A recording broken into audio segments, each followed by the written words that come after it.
Okay, we're gonna go ahead and start our lecture on Hemingway's, well, kind of the beginning of the Hemingway lecture. And I want to introduce some bio information before we begin. So I'm going to share my screen right now, and I'll have you guys go ahead and look at some of the information that you need to know. If you don't have this information, it's going to be really difficult for you to um, it's going to be difficult for you to see where Hemingway's style is coming from and sort of the reason that he writes the way that he writes. So let me go ahead and share the screen.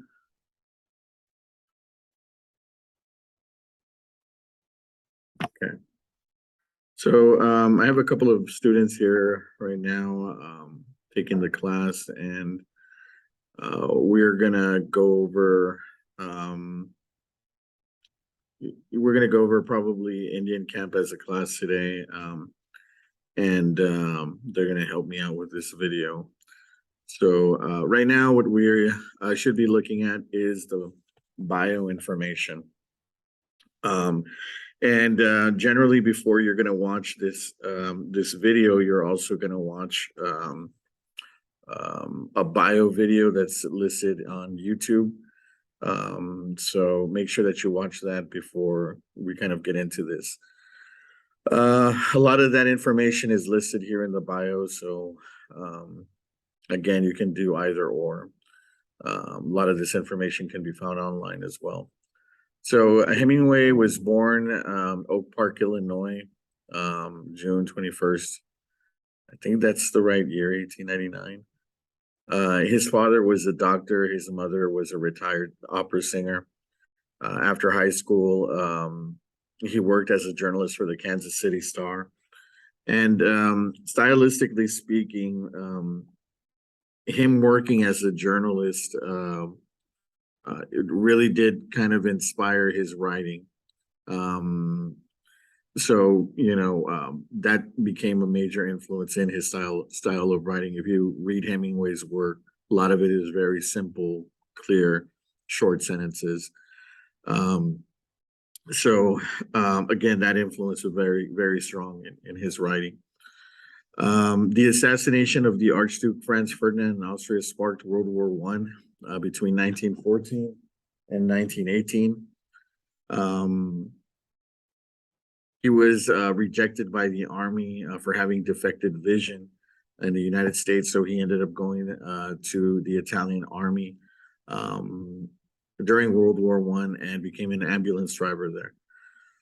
While delivering some supplies, there was an explosive that went off, and the shrapnel from the explosive got caught in Hemingway's leg, and he had this injury that put him out of service. They ended up discharging him honorably, and the story is that before this happened, Hemingway carried a wounded soldier to safety before he passed out, which earned him a Medal of Honor later on. So after the war, after his kind of involvement as an ambulance driver during the war, he published In Our Time, when he started writing In Our Time. And In Our Time is a series of short stories. It has I'm not sure if it included the play The Fifth Column in it, but pretty much it's his first 49 short stories, or 48 short stories, at least including some of the first 49 short stories. One of the things I share with my with my students is I have this book that I managed to get that while I was at UTRGV that they never asked for back. Is an edition. It's not a first edition or anything like that, but it's a pretty old book. I'll pass it around to you guys, that way you guys can see it. But I'll talk a little bit about that later with my class, not with my online class. So Really quick to finish up the introduction. Where are we at here? Uh, the start of World War One. In Spain, he was introduced to bullfighting. Um, let me.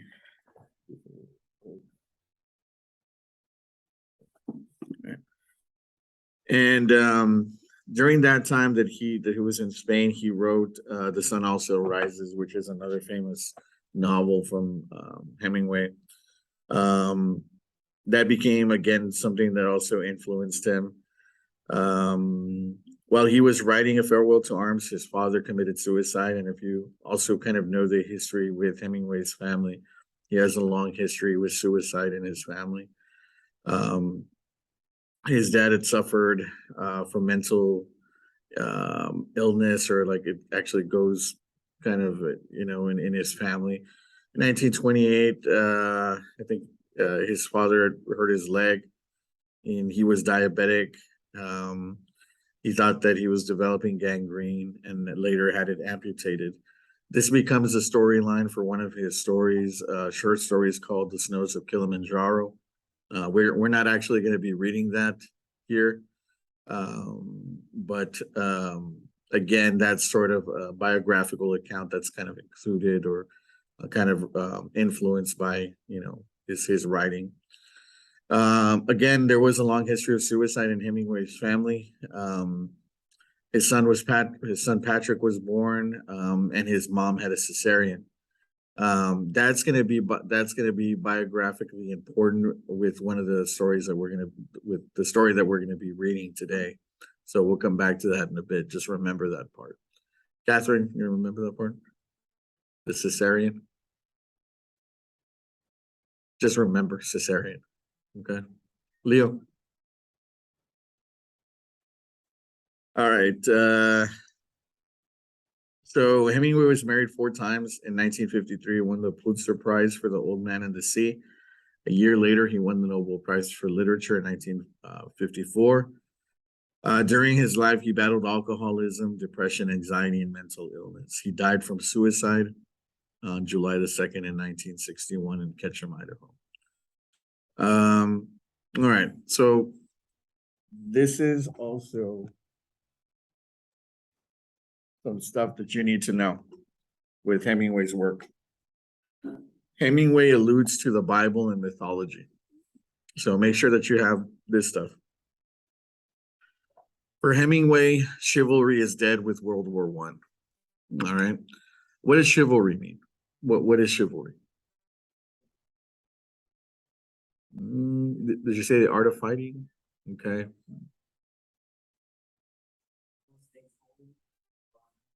Okay, so it's like etiquette a little bit. Okay. The word chivalry actually comes from, or also derives from a French word called cheval, and cheval is a horse. Right, so think of horsemanship. Think of some of the kind of during the medieval times, the Knights of the Round Table, knights kind of fighting for good, right? Stuff like that. Um, with Hemingway, there is a change in old values, right? Courtesy, things like chivalry, romanticism, that doesn't exist anymore. All right. Um, there is no more God. So we need to, whenever we're reading Hemingway's work, we need to keep all this stuff in mind. I want to just really quick take on a quick break real quick to mention I studied under Dr. Douglas LaPrade at UTRGV, and a lot of the stuff that I have, or kind of some of the arguments that I'm going to be presenting are influenced by some of his work. So I just want to make sure to mention that. Aristocracy, the rules of behavior, those kinds of things are dead. And what I mean by aristocracy is um, think about the history, or our own history in the United States, the persecution of people that happened And now that we're kind of getting close to Thanksgiving, um, when our European ancestors kind of came from the old world to the new world, they were escaping persecution from the aristocracy. So the aristocracy is the kings, the queens, and things like that. All right. So for Hemingway, all of that is dead, right? That doesn't exist anymore in this kind of new world. Language is a lie. Adjectives are a lie. You're going to find that in his stories, it's very, very cynical, right? And therefore, that's why you don't find this kind of, adjectives and things like that within his work. It's very, very to the point. Hemingway is also known for the iceberg theory of writing. All right. Think of an iceberg like something kind of that you would be seeing in a vantage, right? If you were to be seeing an iceberg from a distance, you would only see what part? The top part, right? But we also know, kind of just because we know, there is a portion underneath that we don't see. And Hemingway is known to give us sort of the surface level of a story or the surface level of the iceberg.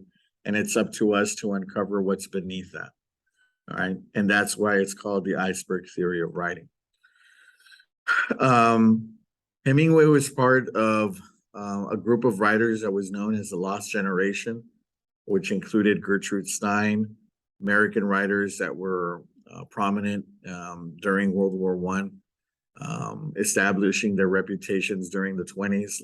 People like F. Scott Fitzgerald, T.S. Eliot, John Dos Passos, Ezra Pound. And they were also influenced by other contemporary artists that were doing stuff in different mediums. In the artistic world, you had people like Paul Cézanne, Picasso, and also Hemingway was influenced by some of the masters or some of the people from the past, people like Miguel de Cervantes and Mark Twain. And I'll show you guys real quick some kind of pictures of these individuals. That way you kind of have an idea of who they are. For you guys that are joining me here in class, just look up, get Google, pull up Google and look up this painting by Picasso called Guernica.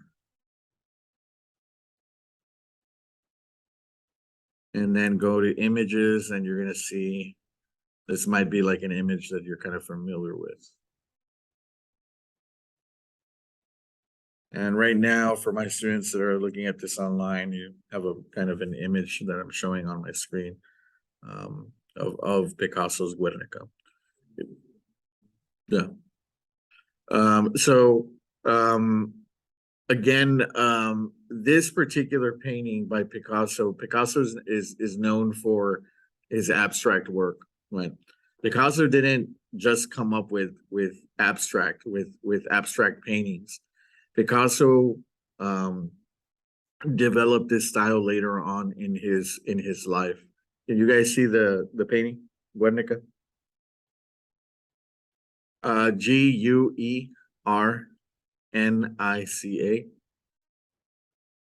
And Guernica is it's a town in Spain that was bombarded. And Picasso painted this again kind of later on. And if you look again, some of these paintings nowadays kind of look like any others, but he's the one that actually developed that style. That's called the abstract style. If you notice, like the facial features of people look kind of distorted and it doesn't look complete and symmetrical. You can also in this painting look and see that there is like kind of death happening, right? There's like explosions going off and things like that. This was a piece that again Hemingway would have seen during his time, was influenced by these kinds of paintings. And again, because the war is happening, it's sort of broken down every day kind of living in it and what we think about, everyday living in society, and is broken down, pretty much existence as we know it. All right. Um, go ahead and let's look at um you guys can look at Paul Cézanne a little bit later, but let's look at in the art world, we've already seen Picasso. Let's look at Cervantes, yes, and Don Quixote. I know some of you guys have read, some of my students here have read Don Quixote in their Spanish class or something like that, I've heard. Um, Don Quixote de la Mancha and Cervantes becomes very influential in Hemingway's writing because of the aspect of chivalry and what it represents.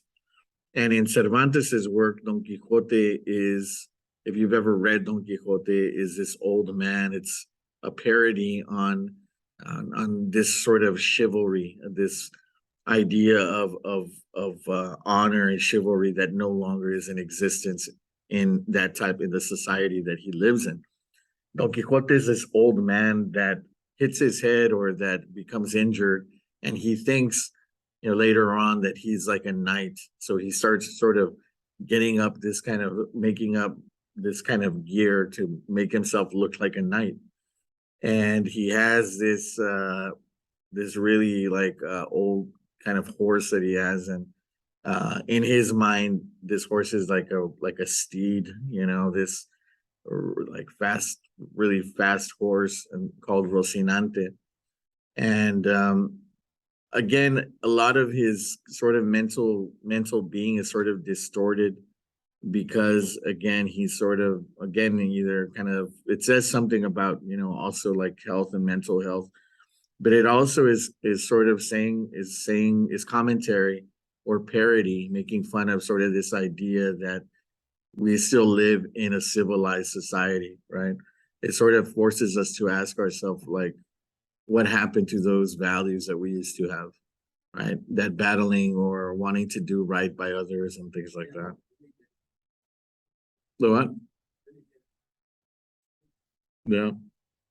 So again, this would have been influential for Hemingway at that time.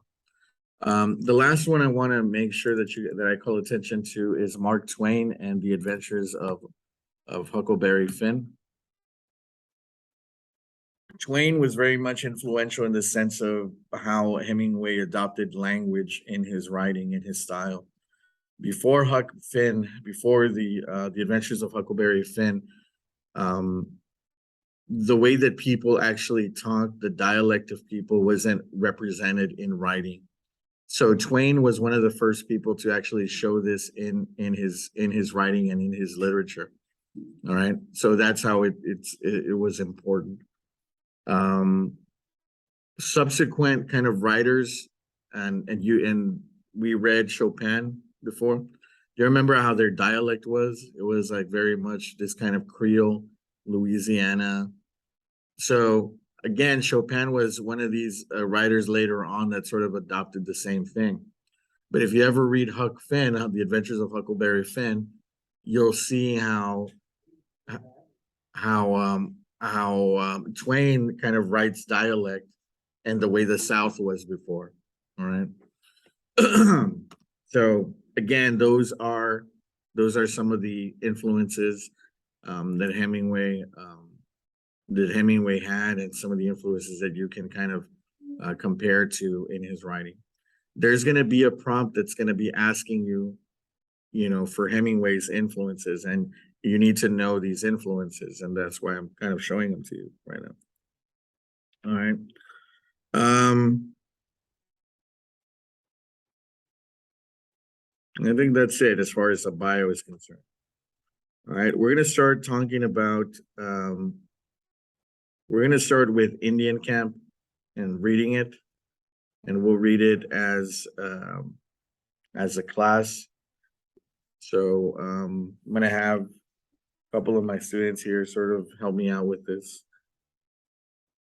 All right, do you guys have Indian Camp ready?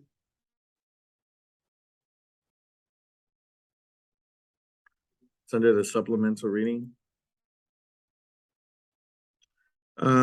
One of the things I was going to mention, if you are looking at the PDF version right now in front of you, Some of Hemingway's chapters are introduced with little vignettes. In other words, they're little kind of sections before each story. And sometimes these sections have a little bit to say, or in other words, they're sort of prequels to the actual story.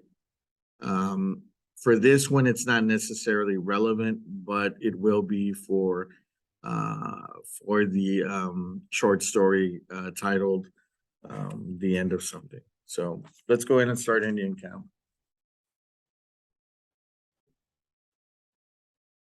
And I guess I'm going to read from the PDF here. Uh, all right, here we go. At the lake shore, there was another rowboat drawn up. Uh, the two Indians stood waiting. Nick and his father got in the stern of the boat, and the Indians shoved it off, and one of them got in to row. Uncle George sat in the stern of the camp rowboat. The young Indian shoved the camp boat off and got into row Uncle George. The two boats started off in the dark. Nick heard the oarlocks of the other boat quite a way ahead of them in the mist. The Indians rowed with choppy strokes. Nick lay back with his father's arm around him. It was cold on the water. The Indian who was rowing them was working very hard, but the other boat moved further back in the mist all the time. Where are we going, Dad? Nick asked. Over to the Indian camp. There's an Indian lady very sick. Oh, said Nick. Catherine?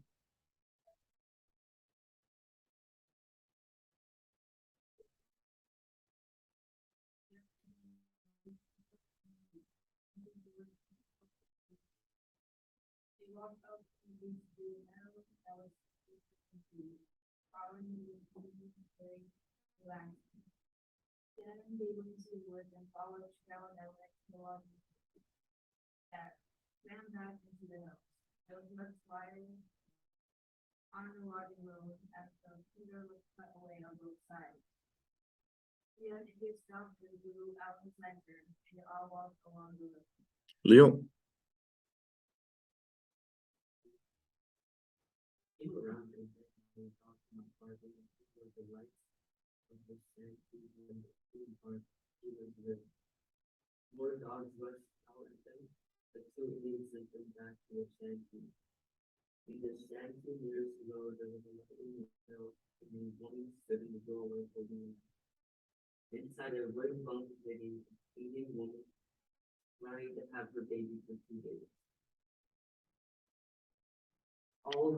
Mhm.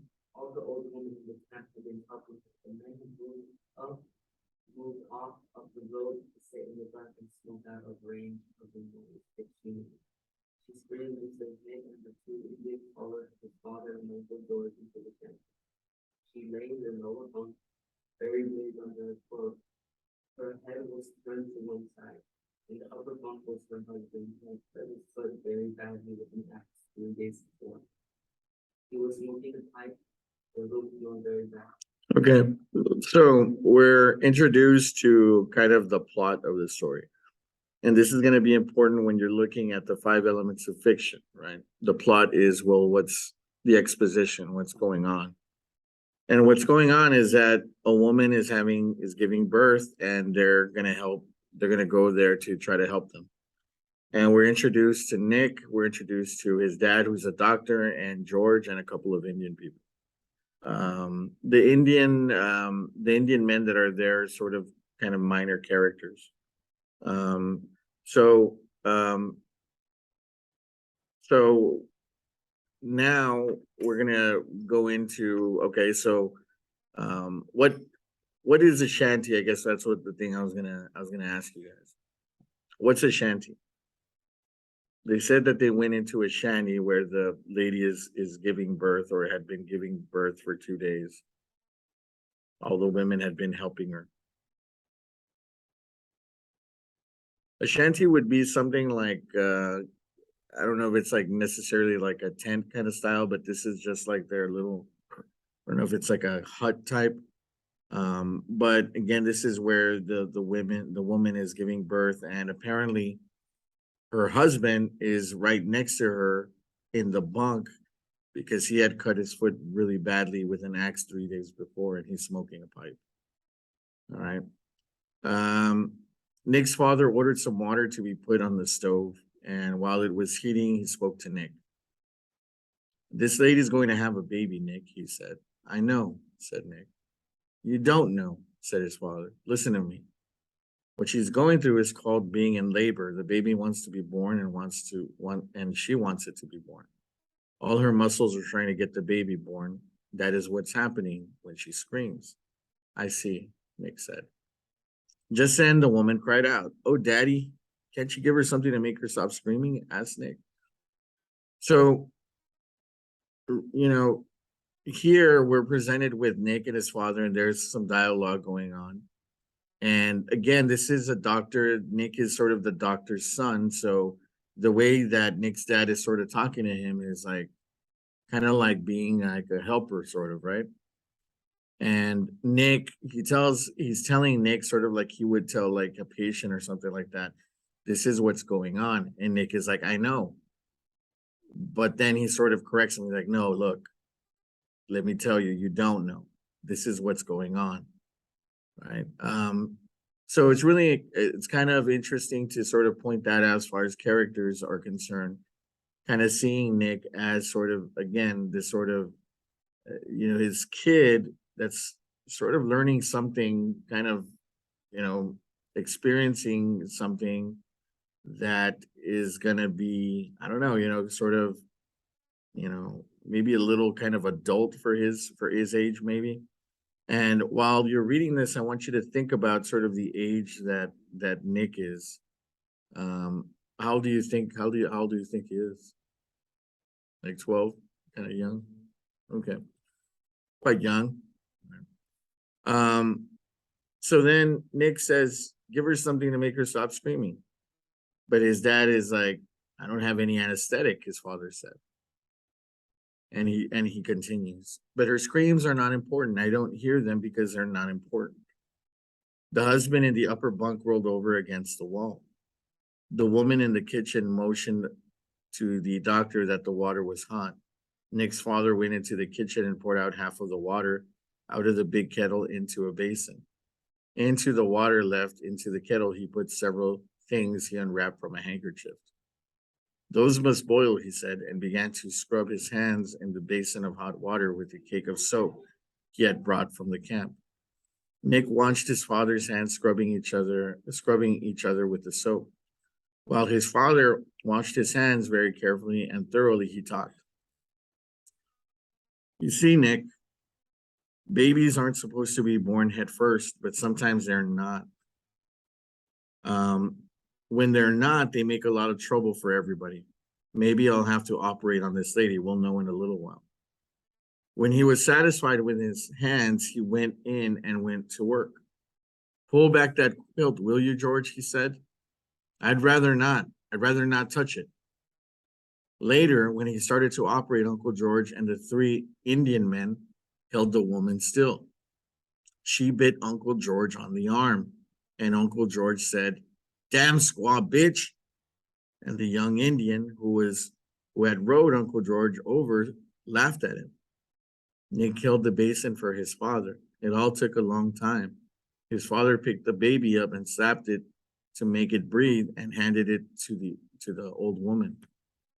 See, it's a boy, Nick, he said. How do you like being an intern? Nick said, all right. He was looking away so as not to see what his father was doing. There, that gets it, said his father, and put something into the basin. Nick didn't look. So all the time that this is happening, that, his father's working on the Indian woman, Nick kind of is not really paying attention to what his father's doing. All right? He said he didn't look. Now, his father said, there's some stitches to put in. You can watch this or not, Nick, just as you like.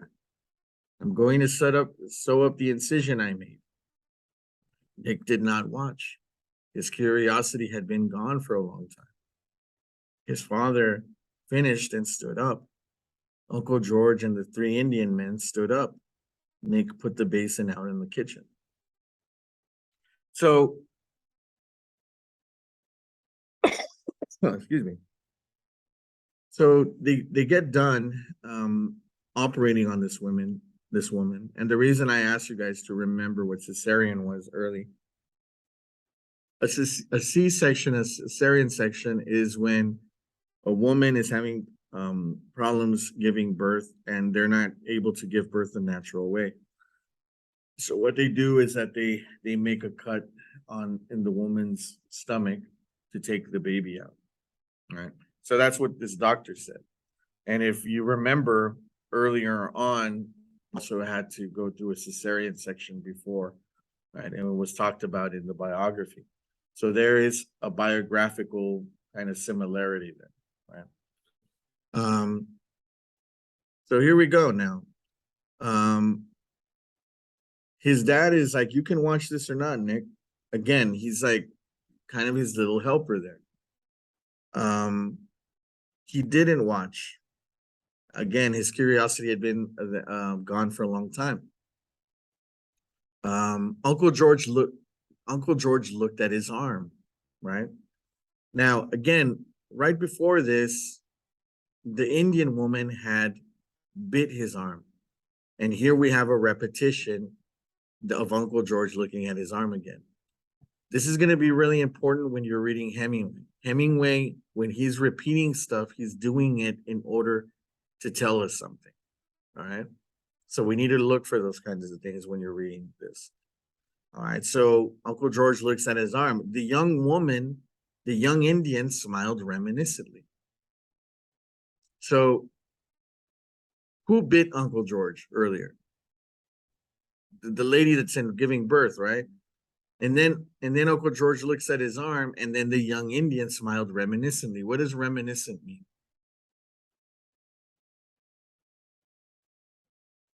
Mm. She smiled reminiscently.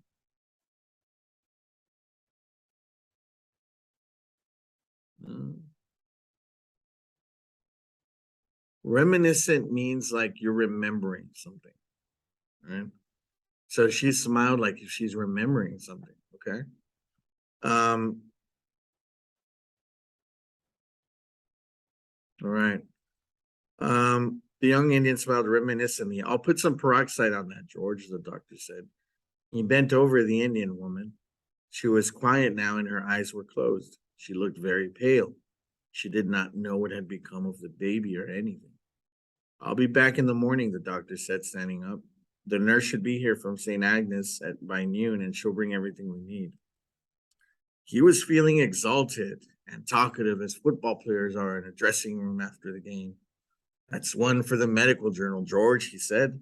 Doing a cesarean with the jackknife and sewing it up with 9-foot tapered gut leaders. Uncle George was standing against the wall looking at his arm. This is the third time he repeats that. Right? Oh, you're a great man, all right, he said. Hey, I ought to have a look at the proud father. They're usually the worst sufferers in these little affairs. The doctor said, I must say, he took it all pretty quietly. He pulled back the blanket from the Indian's head. His hand came away, wet. He mounted on the edge of the lower bunk with a lamp in one hand and looked in. The Indian lay with his face toward the wall. His throat had been cut from ear to ear. The blood had flowed down into a pool where his body sagged the bunk. His head rested on the left arm. The open razor lay, edge up, in the blankets. Take Nick out of the shanty, George, the doctor said. There was no need of that. Nick, standing in front of the kitchen, had a good view of the upper bunk when his father, the lamp in one hand, tipped the Indian's heads back. It was just beginning to be daylight when they walked along the logging road back toward the lake. I'm terribly sorry I brought you along, Nicky, said his father. All his post-exhilaration gone. It's an awful mess to put you through.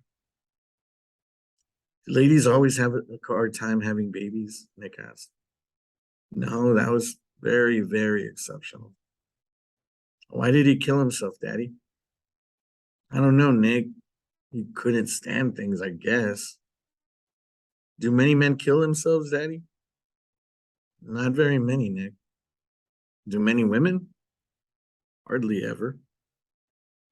Don't they ever? Well, yes, they do sometimes. Daddy? Yes. Where did Uncle George go? He'll turn up all right. Is dying hard, Daddy? No, I don't. I think it's pretty easy, Nick. It all depends. They were seated in the boat, Nick in the stern, his father rowing. The sun was coming up over the hills. A bass jumped, making a circle in the water. Nick trailed his hand in the water. It felt warm in the sharp chill of the morning. In the early morning on the lake, sitting on the stern of the boat with his father rowing, he felt quite sure that he would never die. And that's the Indian camp, right? So, again, on the surface level, Hemingway gives us a story about a woman that was pregnant, exposition plot wise, and then what happens?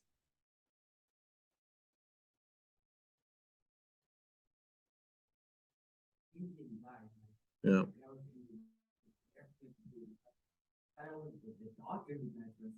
Mm.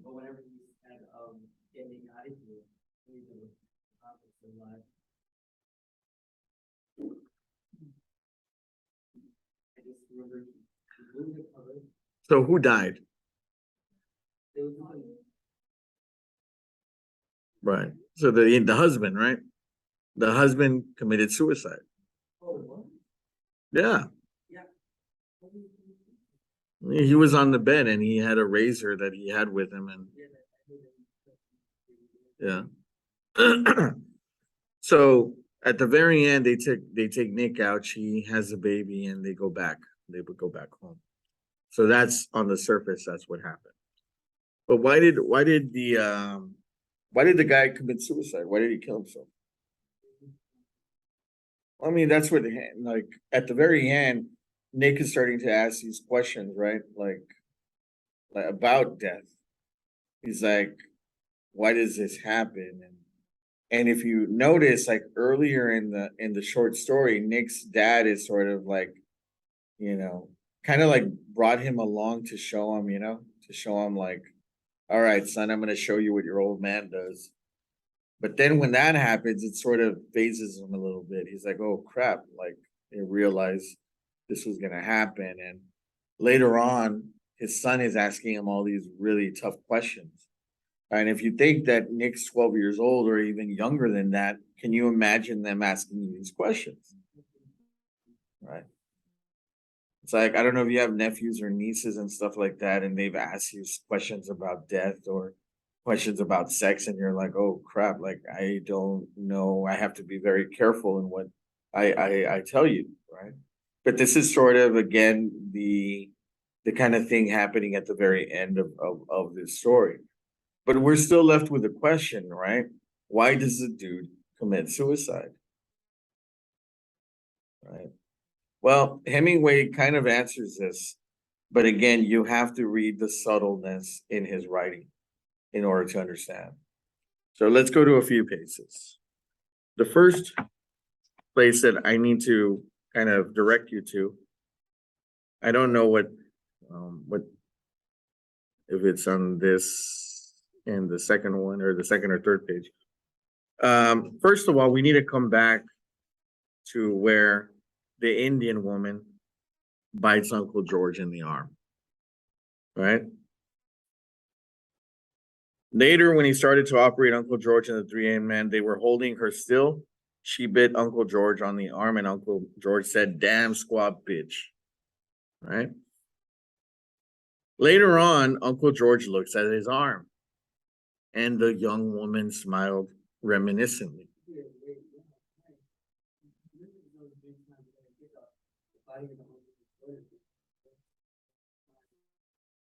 Okay, now here's another line that's going to tell you, right? Look at this line. It's about paragraph after this. Yeah, oh, you're a great man, all right. After the operation, you ought to have a look at the proud father. George is telling, right? You had to look at the proud father, the one that's injured.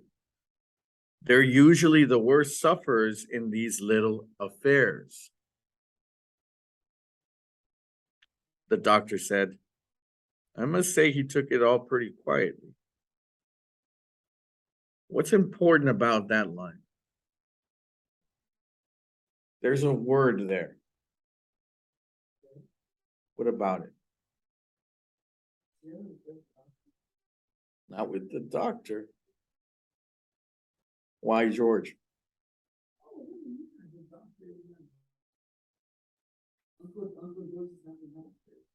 No, George is a different character.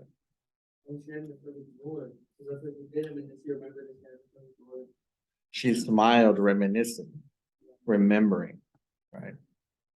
Now, the word affairs here is how Hemingway uses literary devices, like, in his work. The word affairs has a double meaning. Now, actually, it has more than a double meaning. I'll explain here. The first is in the context of the sentence. They're the worst sufferers. In other words, it's saying, like, you know what? If you've ever experienced childbirth, and if you've ever been there when your mom or your dad had given birth, it's tough. And having to experience that, or having to watch somebody experience that. So that's one way to explain it. The second way is a double meaning, or the double entendre, meaning these sufferers in these affairs. He's wanting to also suggest maybe that there was an affair that happened here. The third one is a historical context. The historical context in the way that we know Native Americans or people that have been colonized by others, by people that were in power. You know that there's been a long history of rape that happened with indigenous people, or even people, the conquistadores that came to Mexico and colonized the people. There was a long history of that stuff. They would rape and pillage. That's what they would do. So again, there's this affairs kind of gives us this more substantial kind of meaning to the whole story. Now, he's not done yet, right? We've partially solved, and you can kind of see Hemingway's stories sometimes as being kind of detective-y, like kind of detective work.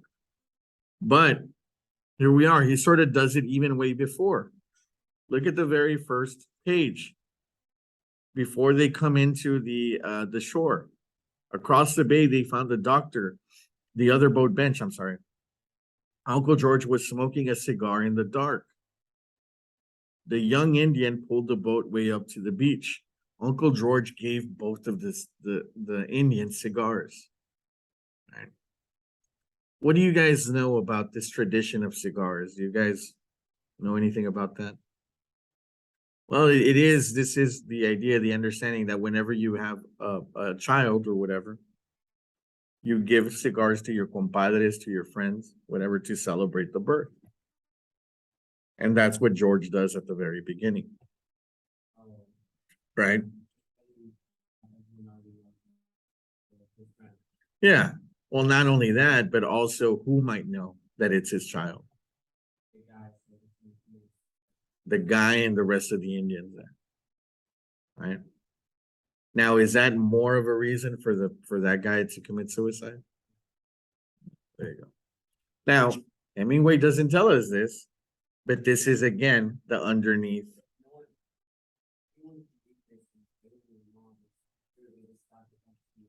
But unless you start kind of reading it again and it'll be like, okay, well, this doesn't make any sense. There has to be more to it.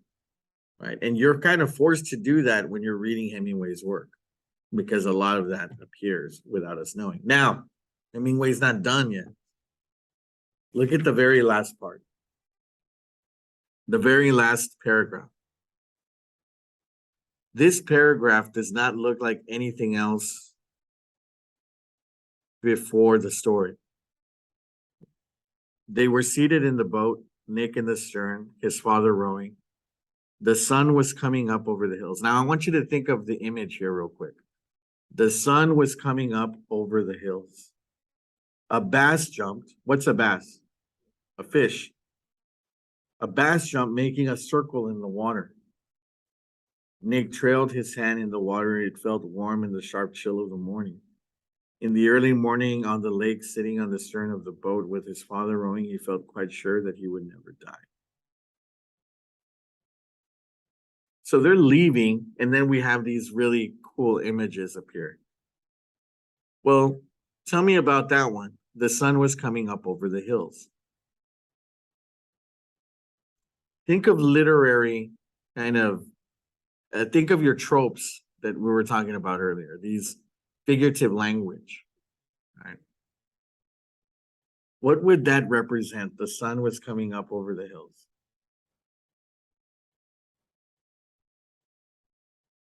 And I'm going to use one of these devices right now.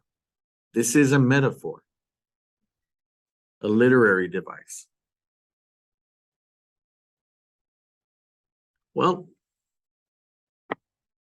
let's come back real quick.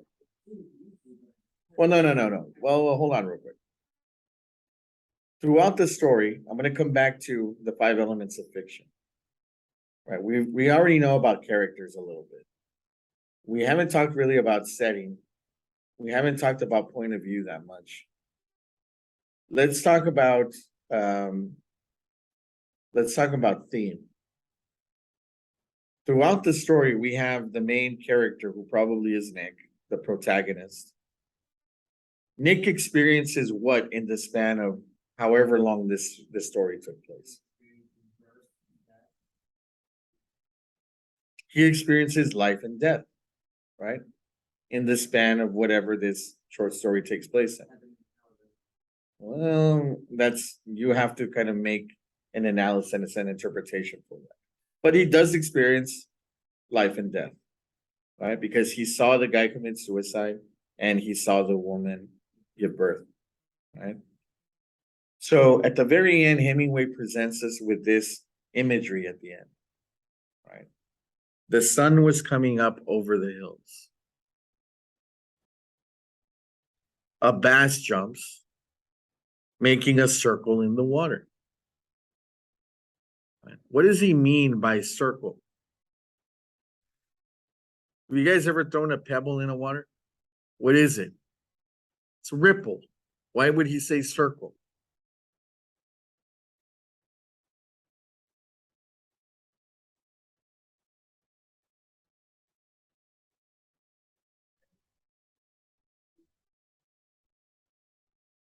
Think of life and death. The cycle of life. And what is the sun coming up over the hills mean? A new beginning. Well, it's not a baby being born. It's just a new day, a new beginning, right? Life. And why is it a fish? Think of, what did I say that Hemingway alludes to? He alludes to the Bible. It's a spiritual pescador de hombres, right? Jesus, God, whatever you want to call it, right?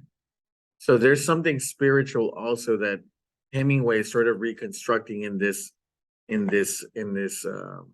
short story. He's talking about life and death, but he's also talking about the protagonist in Nick. If you read some more of the stories that come out in our time, or the first 49 short stories, Nick appears in a bunch of stories, right? Nick is sort of the what? Yeah, it's going to be the same Nick throughout the stories. Nick's last name is Nick Adams. And how is that relevant? How is that influenced by who's Adam and who? Adam and Eve. So he's sort of the first one, the first man. And again, if Hemingway is trying to recreate these value systems, he's doing it story by story. And he's recreating little bits and pieces of not the Bible, but sort of life and how life is experienced.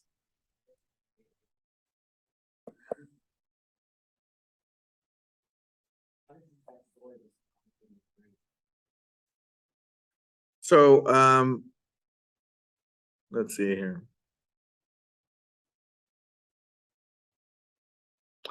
The last part also is interesting.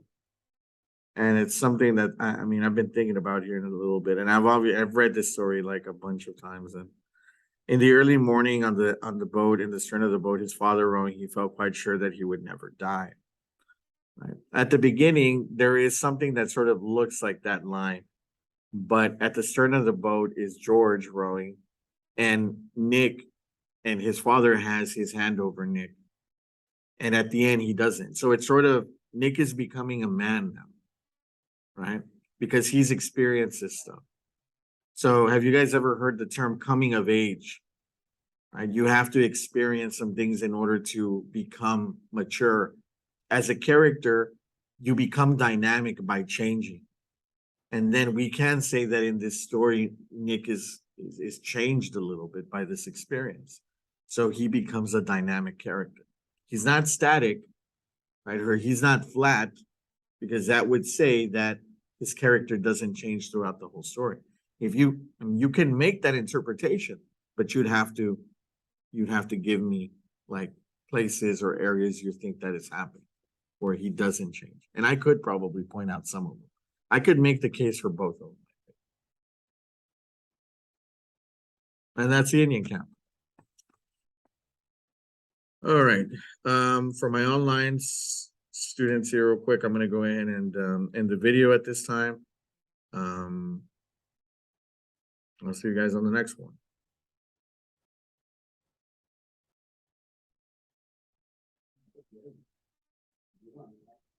What? The story?